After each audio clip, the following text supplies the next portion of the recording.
Chapter 1. Awal dari ambisi besar. Pada awal dekade 1990-an, industri game sedang memasuki babak baru. Teknologi bergerak cepat dan para raksasa elektronik berusaha saling mendahului untuk menemukan format masa depan. Di tengah perubahan itu, Sony dan Nintendo, dua perusahaan yang sangat berbeda budaya dan visinya, tiba-tiba menemukan titik temu. Negosiasi dimulai di ruang rapat besar kantor Nintendo di Kyoto. Suasana hangat namun penuh kehati-hatian. Sony, dengan reputasinya sebagai ahli teknologi audio dan optik, ingin membawa dunia game ke media CD-ROM yang memiliki kapasitas jauh lebih besar daripada Cartridge. Nintendo, raja konsol rumahan, melihat peluang untuk memperluas kemampuan SNES.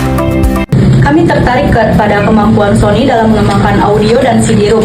Bagaimana jika kita menambahkan perangkat atau perangkat tambahan untuk SNES? Kami siap membuat CD-ROM drive berkinerja tinggi yang berintegritas dengan SNES. Bahkan kami bisa membuat versi konsol khusus, yaitu PlayStation, penggabungan teknologi kami dan Nintendo. Wah, ide itu sangat menarik. Bagaimana jika berhasil, kita membuka pasar baru dan memperluas kemampuan game yang berbasis cartridge? Kalau begitu, kita sepakati kerjasama pengembangan ini ya. Dalam diskusi yang panjang, lahirlah sebuah ide, perangkat gabungan yang disebut PlayStation, dua kata yang kelak mengubah sejarah. Produk ini akan memadukan SNES dengan teknologi CD-ROM Sony, membuka pintu bagi game dengan suara CD, animasi lebih kaya, dan konten yang lebih luas. Pada tahap ini, semua tampak menjanjikan. Kedua pihak berkomitmen, insinyur mulai merancang prototipe, dan dunia industri game menunggu dengan harapan. Tidak ada yang tahu bahwa badai besar sedang menunggu di balik sudut. Chapter 2. Tumbangnya kesepakatan. Beberapa bulan berselang, rencana besar itu mulai retak. Masalahnya bukan teknis. Masalahnya adalah lisensi klausul hukum kecil yang dapat mengubah seluruh arah masa depan.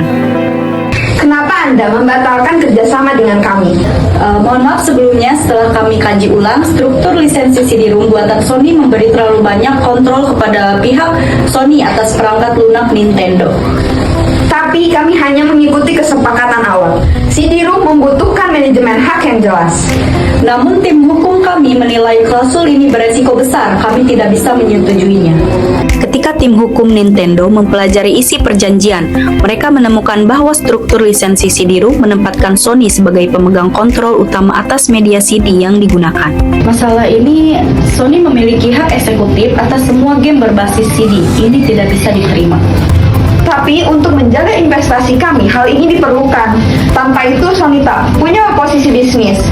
Anda ingin teknologi kami, tapi tak ingin kami untung. Sony ingin kendali. Kami tidak bisa menyerahkan kendali atas negosiasi ini, jujur atau jebak. Nintendo yang selalu sangat protektif terhadap hak cipta dan aset intelektualnya melihat hal tersebut sebagai ancaman besar. Rekan-rekan, faktanya sederhana. Sony ingin kontrol lisensi CD. Nintendo ingin mempertahankan dominasi. Solusinya bukan siapa menang, tapi soal kompromi. Saya meminta Anda berdua menyampaikan titik kritis masing-masing. Nintendo harus menjaga brand dan kualitas. Sony terlalu agresif dalam lisensi, jadi kami tidak bisa menerima itu. Tapi Sony hanya ingin pembagian yang adil. Tidak ada perusahaan yang bisa berinvestasi tanpa kontrol bisnis. Saya akan membuat skema dual lisensi sistem. Tetap saja, saya tidak akan kompromi. Nintendo harus sepenuhnya mengawasi game yang keluar dari nama kami. Rapat demi rapat berlangsung dengan tensi tinggi. Sony tetap mempertahankan klausa tersebut sebagai bagian penting dalam mengelola ekosistem CD-ROM. Sementara Nintendo menolaknya. Pada akhirnya, ketidaksepakatan tidak bisa lagi dijambatani. Jika Nintendo tidak bisa mengalah sedikit saja, Sony akan berjalan sendiri. Kalau begitu, kami tidak butuh Sony. Negosiasi ini resmi berakhir. Pada sebuah rapat yang kelam, Nintendo menyatakan pembatalan kerjasama. Bagi Sony, ini adalah tamparan telak. Tetapi di balik kekecewaan itu, muncul keputusan berani. Sony akan terus maju sendiri. Kesepakatan yang runtuh itulah yang menjadi awal lahirnya konsol yang kelak disebut PlayStation. Chapter 3. Philips, pilihan yang tak pernah terwujud. Tidak lama setelah memutuskan hubungan dengan Sony, Nintendo mencari cara lain untuk memasuki dunia CD-ROM tanpa tanpa membayar harga lisensi yang dianggap merugikan. Pencarian itu membawa mereka ke Philips, perusahaan elektronik Eropa dengan teknologi optik yang mumpuni.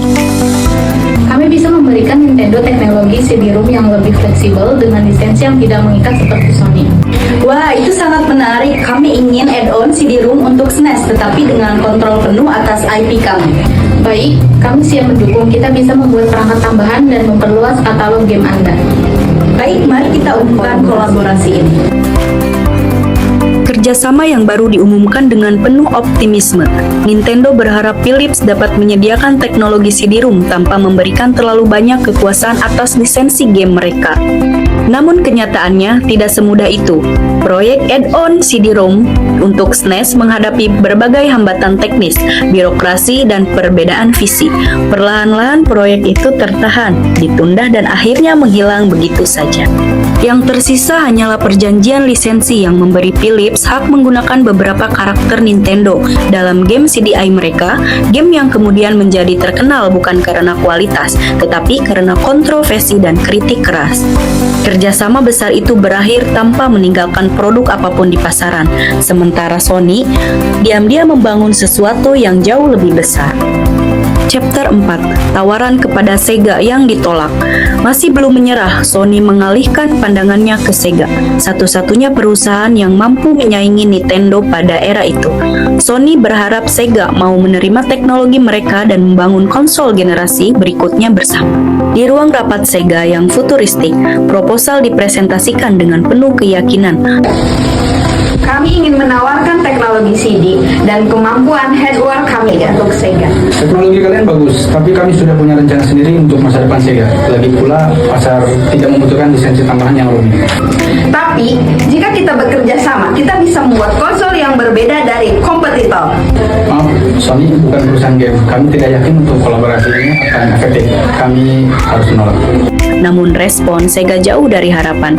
Bagi mereka, Sony adalah pemain baru di industri game, terlalu hijau dan tidak memiliki rekam jejak dalam membuat konsol.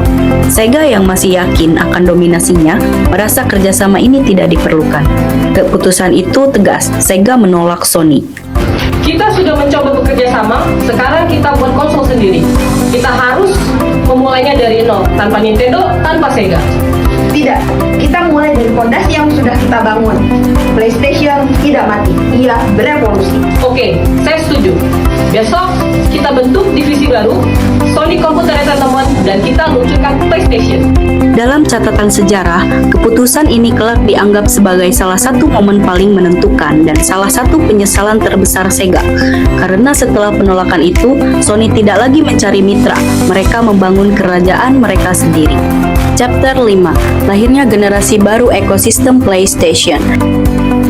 Dengan semua pintu tertutup, Sony memutuskan membuka pintu miliknya sendiri. Entah siapa yang ingin masuk. Pendekatan baru mereka sederhana namun revolusioner, berikan kebebasan kepada para developer. Sony menyediakan alat pengembangan murah, lisensi longgar, dan media CD yang ekonomis, sehingga banyak studio kecil dapat menciptakan game tanpa terbebani biaya produksi cartridge. Kami mendengar Sony membuka peluang kolaborasi untuk konsol baru bernama PlayStation. Apa yang Anda tawarkan? Kami menyediakan hardware yang kuat, dukungan CD-ROM, dan lisensi yang ramah developer. Kami ingin memberikan kebebasan kreatif, tidak seketat model tradisional. Artinya kami bisa membuat game dengan gaya lebih rendah dibanding cartridge. Tepat sekali, CD jauh lebih murah. Kita semua bisa mendapatkan keuntungan dari model ini. Kalau begitu, kami siap mengembangkan game untuk PlayStation. Selamat bergabung dengan Sony. Mari kita bangun industri game yang lebih besar. Developer merasakan kebebasan kreatif yang sebelumnya sulit didapatkan di bawah aturan ketat Nintendo. Studio-studio pun berdatangan, ide-ide segar muncul, game-game legendaris lahir dari kerjasama ini. PlayStation menjadi rumah bagi inovasi dan imajinasi, menjadikannya bukan sekedar konsol, tetapi platform kreatif. Kolaborasi ini menguntungkan semua pihak developer, publisher, dan tentu saja Sony.